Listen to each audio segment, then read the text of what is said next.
السلام علیکم۔ S M news کے ساتھ میں ہوں سید مقدر رضا۔ ایس ایم نیوز اسٹوڈیو میں خوش آمدید۔ خبروں کے سلسلے کو مزید آگے بڑھاتے ہوئے خبر شامل کرتے ہیں چونیا سے۔ ہمارے نمائندے عرفان اشرف کی رپورٹ کے مطابق ڈپٹی کمشنر قصور محمد ارشد بٹی کی ہدایت پر اور اسسٹنٹ کمشنر چونیا محمد عامر بٹ کی سربراہی میں chief officer municipal committee Chunian Abdul Ghaffar Qureshi کا سبز منڈی چونیا کا دورہ۔ Chief officer municipal committee Chunian Abdul Ghaffar Qureshi کا حالت انفورسمنٹ انسپکٹر اور پوری ٹیم کے ہمراہ سبز منڈی چونیا میں گرینڈ آپریشن۔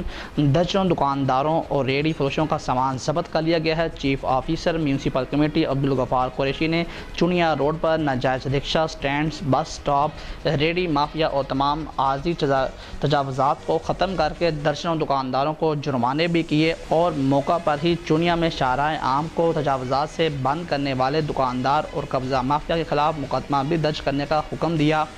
ناجائز تجاوزات کرنے والوں کو کسی صورت معافی نہیں ملے گی۔